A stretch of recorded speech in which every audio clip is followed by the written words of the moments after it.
അമ്മേ മഹാമായേ,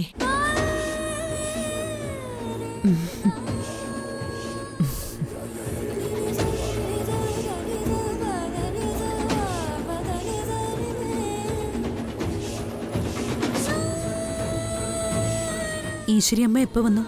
ഇപ്പൊ എത്തിയതേ ഉള്ളൂ. ഏതായാലും വലിയ അതിശയമാ.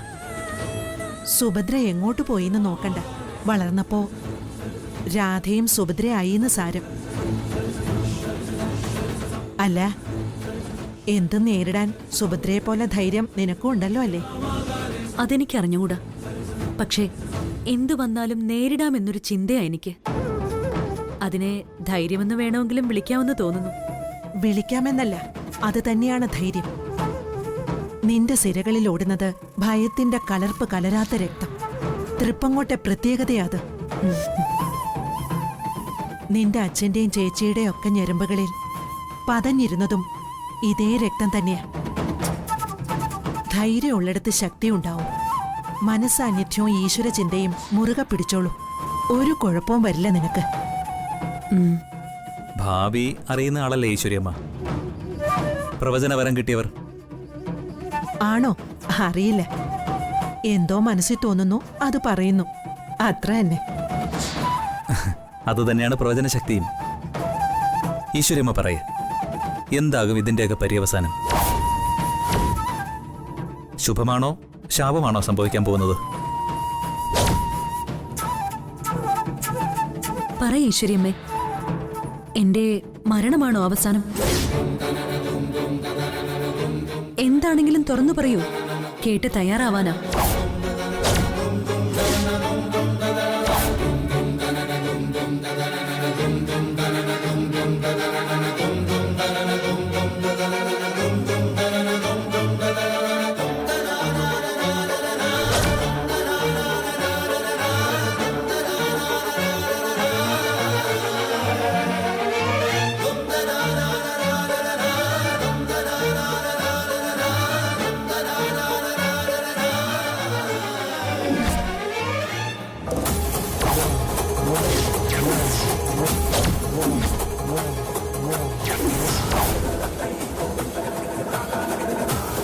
വരാനിരിക്കുന്നത് ഒരു സംഭവമല്ല, സംഭവ പരമ്പരകളാണ്.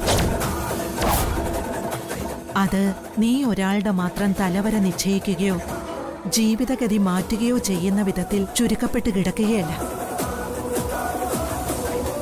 ആകാശത്തിന് കീഴിൽ വിശാലമായ പരവതാനി വിരിക്കുന്നത് പോലെയാണ്. അതിന് കീഴിൽ ആരൊക്കെ വരാം, എത്ര പേർ ഉണ്ടാവും എന്നൊന്നും കൃത്യമായി ഇപ്പോഴേ പറയുക അസാധ്യം. പക്ഷേ ഒന്നു മാത്രം പറയാം, നീ ഭാഗവാക്കാകാൻ പോകുന്ന ഈ ചടങ്ങ് ഒരു ദേശത്തിന്റെ മുഴുവൻ തലക്കുറി വരയ്ക്കാൻ പോവുകയാണ്. അതുകൊണ്ട് തന്നെ ഒരു വ്യക്തിയെയോ ഒന്നിലധികം വ്യക്തികളെയോ കണക്കിലെടുക്കുക സാധ്യമല്ലെന്നർത്ഥം. മറിച്ച് ഇനി മുതൽ തൃപ്പങ്ങോട്ട് ദേശം രാധയ്ക്ക് മുൻപെന്നും രാധയ്ക്ക് ശേഷമെന്നും അടയാളപ്പെടുത്താൻ പോവുകയാണെന്ന് പറയാം നമുക്ക്. ആ അടയാളപ്പെടുത്തൽ നിന്റെ ജയം കൊണ്ടാണോ മരണം കൊണ്ടാണോ സംഭവിക്കുക എന്നത് മാത്രമേ ഇനി നിശ്ചയിക്കേണ്ടതുള്ളൂ. രണ്ടിലേതായാലും ഞാൻ തയ്യാറാണ് ഈശ്വരിയമ്മേ. ഞാൻ സ്വയം ബലിയാകാം. പക്ഷേ എനിക്ക് വേണ്ടി മറ്റുള്ളവർ ബലിയാക്കപ്പെടരുത്. അതാണ് എന്റെ സത്യപ്രതിജ്ഞയും. രാധ ഉദ്ദേശിച്ചത് ആരെക്കുറിച്ചാണെന്ന് മനസ്സിലായി. എല്ലാവരും സുരക്ഷിതരാണ്.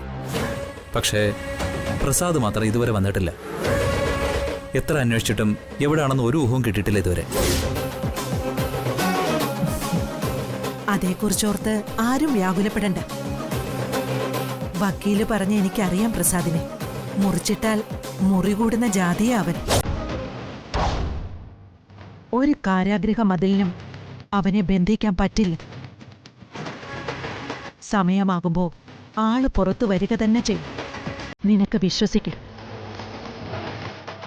അമ്മേ മഹാമായേ.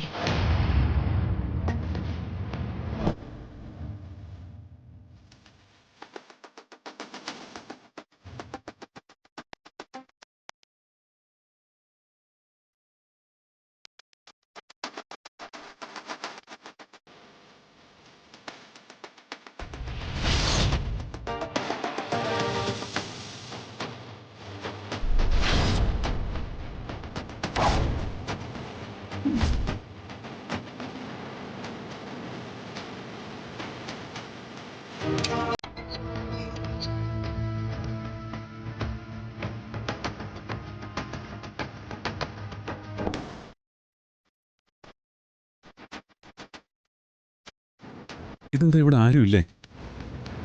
ഹരി, പുഷ്പേട്ടാ,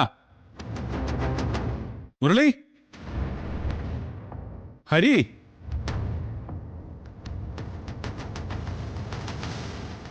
ഇനിയിപ്പോ ഒരു നാട്ടിലേക്ക് പോയതായിരിക്കും. ഡോറ് തുറക്കാൻ ഇപ്പൊ എന്താ ഒരു വഴി?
അഞ്ജലി എൻ്റെ ഭാര്യയാണ് സാർ. അവളുടെ ചരിത്രം എനിക്കറിയില്ല. ഇവിടെ വെച്ച് യാദൃശ്ചികമായി പരിചയപ്പെട്ടതാണ്. തൃപ്പങ്ങോട്ട് സുഭദ്രയുടെ അനുജത്തി രാധ തന്നെയാണ് നിന്റെ ഭാര്യ.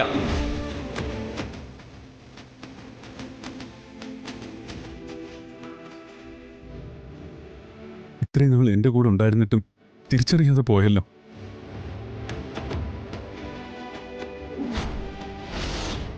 അഞ്ജലിക്കും കുടുംബത്തിനും എന്ത് ആവശ്യം ഉണ്ടായാലും എന്ത് പ്രശ്നം നേരിട്ടാലും അതെന്നോട് പറയണം. കുടുംബത്തിൽ ഒരാളായി തന്നെ ഞാനതിൻ്റെ പരിഹാരത്തിന് വേണ്ടി ശ്രമിക്കും.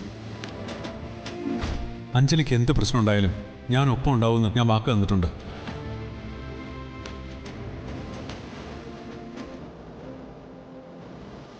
ഇപ്പോഴും ആ വാക്ക് ഞാൻ പാലിക്കുന്നു. അഞ്ജലി വിവാഹം കഴിക്കാൻ എനിക്ക് സമ്മതമാണ്.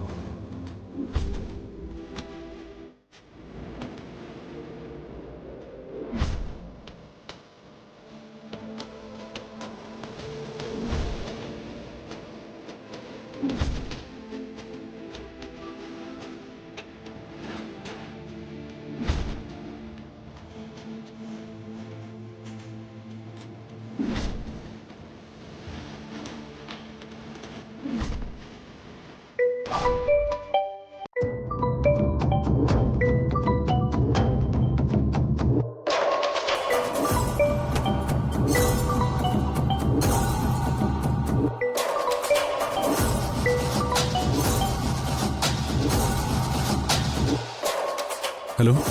ഓ എന്റെ ദൈവമേ, അവസാനം ആളെ കിട്ടിയല്ലോ. ഏട്ടൻ എവിടായിരുന്നു ഇതുവരെ? ഞങ്ങൾ എന്തുമാത്രം വിളിച്ചെന്നറിയോ? ഫോൺ ബെഡ്റൂമിൽ മറന്നു വെച്ചതായിരുന്നു. ഞാനിപ്പോൾ വീട്ടിലെത്തിയതേ ഉള്ളൂ. നിങ്ങൾക്കിത് എവിടെയാ? സ്പീക്കറിൽ വീട് പൂട്ടിയിരുന്നുകൊണ്ട് കിച്ചൺ വിൻഡോയിൽ ഉണ്ടായിരുന്ന സ്പെയർ കീ ഉപയോഗിച്ചാ വീട് തുറന്നേ. ഞങ്ങൾ നാട്ടിലെത്തിയേട്ടാ. അച്ഛൻ വരാൻ പറഞ്ഞിരുന്നല്ലേ? അത് നന്നായി. ആരൊക്കെയുണ്ട് കൂടെ? എല്ലാവരും ഉണ്ട്. അഞ്ജലി ഏട്ടത്തി മാത്രം കൂടെ ഇല്ല. എനിക്കറിയാം. വല്യേട്ടനെ അറിയാത്ത വേറെ കുറെ കാര്യങ്ങളുണ്ട്. ഈ ഏട്ടത്തെയും ആരതിയും ആര്യൊന്നും യഥാർത്ഥത്തിൽ അവരല്ല. തൃപ്പങ്ങോട്ടെ സുഭദ്രാമയുടെ അനുജത്തിമാരാ. പേര് പോലും വേറെ അവരുടെ. അപ്പോൾ എല്ലാവരും എല്ലാം അറിഞ്ഞു അല്ലേ? നന്നായി. വല്യേട്ടനെല്ലാം അറിയായിരുന്നോ? ഞാനും ഇന്നലെ അറിഞ്ഞത്. എന്തായാലും നിങ്ങളെല്ലാവരും അവിടെ തന്നെ ഉണ്ടല്ലോ, അത് തന്നെ സമാധാനം. ഏട്ടാ, അഞ്ജലി ചേച്ചി തൃപ്പങ്ങോട്ട് ക്ഷേത്രത്തിലേക്കെന്നും പറഞ്ഞാ പോയത്. പക്ഷെ മേഘനാഥൻ ചേച്ചി ഉപദ്രവിക്കുമെന്ന എല്ലാവർക്കും പേടി. ഇല്ല മുരളി, ഒരു മേഘനാഥനും തൊടിൽ എൻ്റെ പെണ്ണിനെ. അത് ഞാൻ നോക്കിക്കോളാം. അതിനായിട്ട് ഇപ്പൊ തന്നെ ഞാൻ പുറപ്പെടുകയാണ്.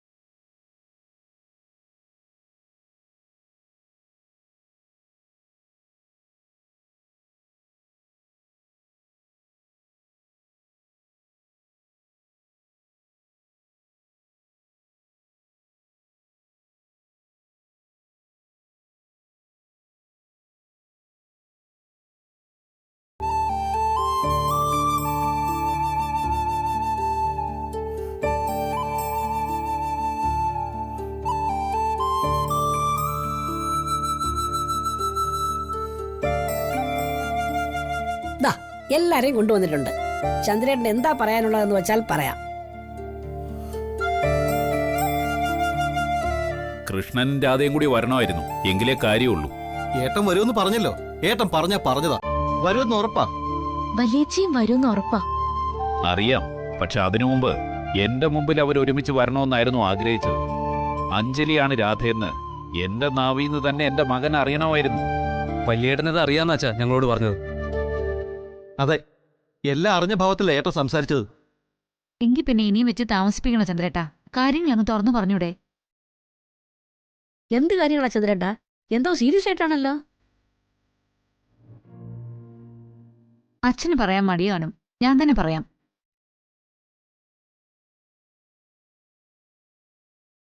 നിങ്ങളുടെ വിവാഹക്കാരിയാ.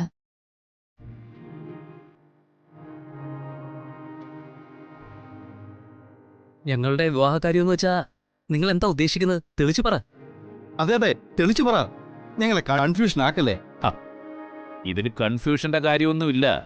എന്റെ 3 ആൺമക്കളുടെയും വിവാഹം നടത്താൻ ഞാൻ തീരുമാനിച്ചു. എന്താ അഭിപ്രായ വ്യത്യാസം വല്ലതും ഉണ്ടോ നിങ്ങൾക്ക്?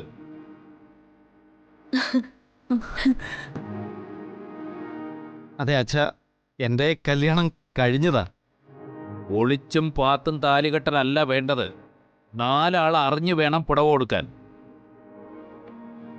നീ മാത്രമല്ല, കൃഷ്ണനും ഹരിയും അങ്ങനെ തന്നെ.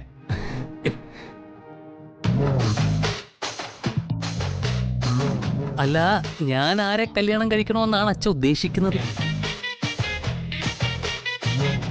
മതി, ഇനി പൊട്ടം കളിയും പറ്റിപ്പും വേണ്ട. കുറെ കളിപ്പിച്ചു, അത് കഴിഞ്ഞു. ഇനി മതിയാക്കാം.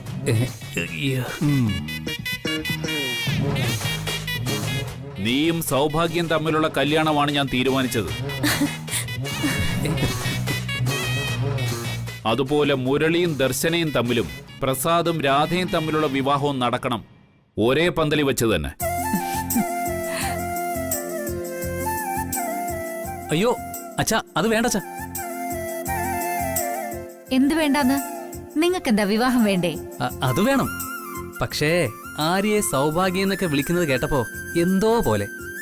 ആ പേര് ഉപയോഗിക്കേണ്ടതേ ഞാൻ പറഞ്ഞോളൂ. നീ ഒന്ന് മിണ്ടാ നിൽക്കി ഹരി. ചന്ദ്രേട്ട എല്ലാം ഒന്ന് കരക്കടിപ്പിക്കുമ്പോഴാ അവന്റെ ഒരു കോമഡി. ഓ സോറി അച്ഛാ. നിന്റെ കളിയിടയ്ക്ക് കൂടുന്നുണ്ട്.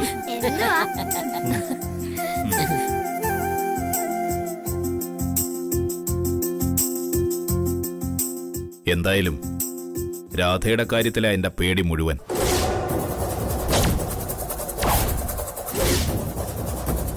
ഉടവാള് പൂജയ്ക്കെത്തിയ എന്തെങ്കിലും സംഭവിക്കുമെന്ന് ഉറപ്പാ. അത് നല്ലതാണോ ചീത്തയാണോ എന്ന് അറിഞ്ഞിട്ട് വേണം ഒരു തീരുമാനം എടുക്കാൻ. നല്ലതേ സംഭവിക്കുമെന്ന് വിചാരിക്കും ചന്ദ്രേട്ടാ. വിചാരിക്കലല്ല, നല്ലതേ സംഭവിക്കാവൂ എന്നാണ് പ്രാർത്ഥന. പക്ഷേ നമ്മൾ ആഗ്രഹിക്കുന്നിടത്താണോ കാര്യങ്ങൾ എത്തുക എന്നതാണ് സംശയം. എതിരെ നിൽക്കുന്ന ശത്രു കോട്ടയ്ക്കൽ മേഘനാഥനാ. അതാണ് എൻ്റെ ഏറ്റവും വലിയ പേടി.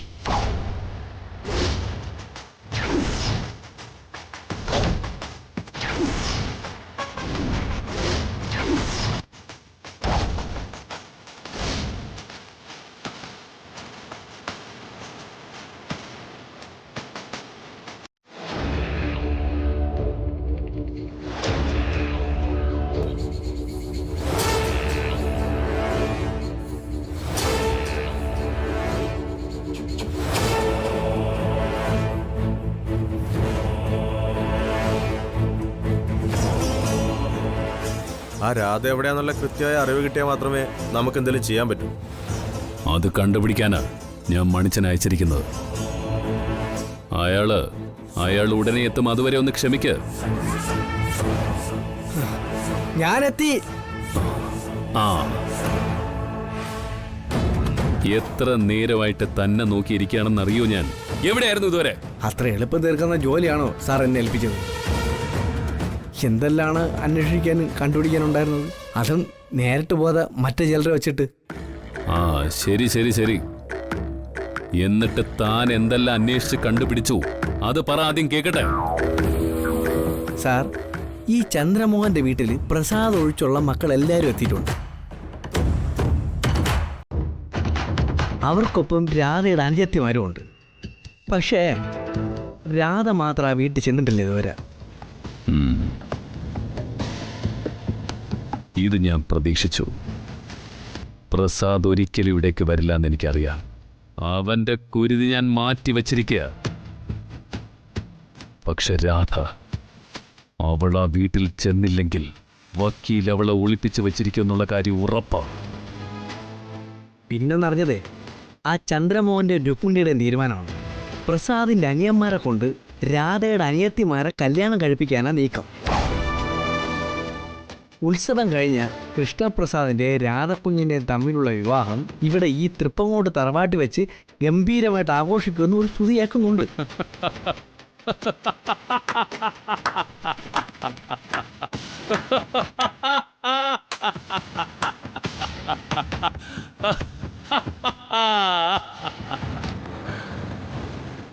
രാധയുടെയും കൃഷ്ണപ്രസാദിന്റെയും വിവാഹം, അതും ഈ തൃപ്പങ്ങോട്ട് തറവാട്ടിൽ വെച്ച്. ഒന്നും നടക്കില്ല മണിച്ച, നടക്കാൻ സമ്മതിക്കില്ല ഈ മേഘനാഥൻ. രാധയുടെ സ്വപ്നം ഞാൻ എറിഞ്ഞുടച്ച് കാണിച്ചു തരാം. ഇനി ഇവിടത്തെ മണിയറ ഒരുങ്ങുന്നത് അവളുടെ അനിയത്തി കുട്ടികൾക്ക് വേണ്ടിയായിരിക്കും. വരനീ മേഘനാഥനും. അപ്പൊ അച്യുതോ? സാറിന് വലിയ വാത്സല്യമായിരുന്നല്ലോ, അവൻ എന്ത് ചെയ്യാനാ ഉദ്ദേശം?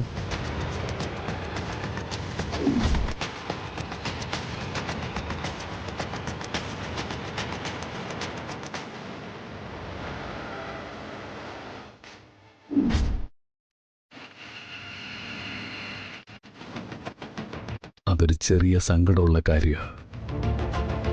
പക്ഷെ പൊന്നിന്റെ സൂചിയാണെങ്കിലും കണ്ണിൽ കുത്തിയാൽ കാഴ്ച പോകുന്നതാണ് പ്രമാണം. പാമ്പിന്റെ കുഞ്ഞ് പാമ്പ് തന്നെയാ. ഇന്ന് വെറുതെ വിട്ടാൽ നാളെ വളർന്ന് പത്തി വിടർത്തും. അതുകൊണ്ട് അയ്യോ, അവനെ കൊല്ലൂ. ഞാൻ കരുതിയത്. താനൊന്നും കരുതണ്ട. അവന്റെ പേര് അച്യുതെന്ന. രാധയുടെയും പ്രസാദിന്റെയും മകൻ അച്യുത്. അല്ലാതെ ഈ കോട്ടയ്ക്കൽ മേഘനാഥന്റെ മകൻ കാശിനാഥൻ എന്നല്ല. മനസ്സിലായോ തനിക്ക്?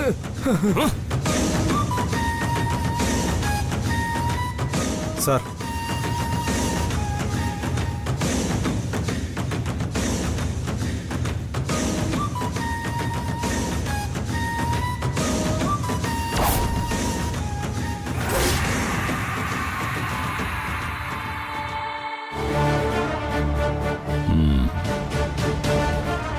അപ്പൊ എന്റെ നിഗമനം ശരിയാണ്. ഇപ്പോഴും അവൾ ആ വക്കീലിന്റെ കസ്റ്റഡിയിൽ തന്നെയാ, അവന്റെ തറവാട്ട് വീട്ടിൽ. വക്കീല് ബുദ്ധിമാനാ. മുഹൂർത്തം നോക്കി കൃത്യസമയത്തെ രാധയെ ശ്രീമൂല സ്ഥാനത്തേക്ക് കൊണ്ടുവരൂ. അവിടെ അവൾ ആൾക്കൂട്ടത്തിനകത്തായാലേ സാർ അവിടെ വെച്ച് അവളൊന്നും ചെയ്യില്ലെന്ന് അവനറിയാം. കറക്റ്റ്. പക്ഷേ അവനേക്കാൾ ബുദ്ധിമാനായിരുന്നു അവന്റെ അച്ഛൻ, വലിയ വക്കീൽ പത്മനാഭൻ. അയാളുടെ അവസാനം എങ്ങനെയാണെന്ന് മണിച്ചൻ അറിയാമോ? എന്റെ ഈ കൈകൊണ്ട്, ഇതേ കൈകൊണ്ട്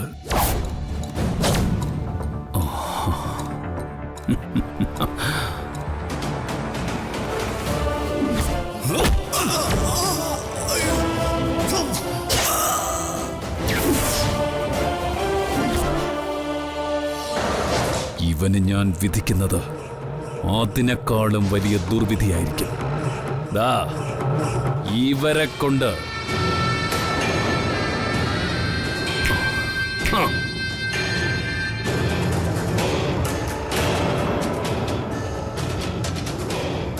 ഇനി നിങ്ങളുടെ അവസരം. വേണമെങ്കിൽ കൂടുതൽ ആൾക്കാരെ വിളിച്ചോ. എത്രയാ വേണ്ടെന്ന് സാറ് തന്നെ പറഞ്ഞാൽ മതി. ആ, പറയാം. രാധയും വക്കീലിനെ ഒളിച്ചു താമസിപ്പിക്കാൻ ഏറ്റവും സാധ്യതയുള്ള സ്ഥലം അയാളുടെ തറവാട് തന്നെയാണെന്ന് ഞാൻ പറഞ്ഞില്ലേ? ശ്രീമൂല സ്ഥാനത്തെ ചടങ്ങുകളിൽ പങ്കെടുക്കാൻ ക്ഷേത്രവുമായി അടുത്തു നിൽക്കുന്ന സ്ഥലം അതാണ്. ക്ഷേത്രത്തിന്റെ പിന്നിലായുള്ള പറമ്പും വക്കീലിന്റെ വക തന്നെയാണ്. രാധയെ ഏറ്റവും സുരക്ഷിതമായി ശ്രീമൂല സ്ഥാനത്തേക്ക് കൊണ്ടുവരാൻ ഇത്രയും സൗകര്യമുള്ള മറ്റൊരു സ്ഥലം ഇല്ലവിടെ. അതുകൊണ്ട് നിങ്ങൾ ക്ഷേത്രത്തിന്റെ പിൻവശം കേന്ദ്രീകരിച്ച് ജാഗ്രതയോടെ നിൽക്കണം. എപ്പോൾ വേണമെങ്കിലും വക്കീൽ രാധയുമായി അതുവഴി വരാം. പിൻവശം വഴി ക്ഷേത്രത്തിന്റെ ശ്രീമൂലസ്ഥാനത്തേക്ക് പ്രവേശിക്കാനാണ് സാധ്യതയെന്ന കാര്യം നിങ്ങൾ മനസ്സിലാക്കണം. മനസ്സിലായി സാർ. ഒരു കാരണവശാലും രാധ ശ്രീമൂലസ്ഥാനത്തേക്ക് പ്രവേശിക്കുകയോ ചടങ്ങുകൾ നടത്തുകയോ ചെയ്യരുത്.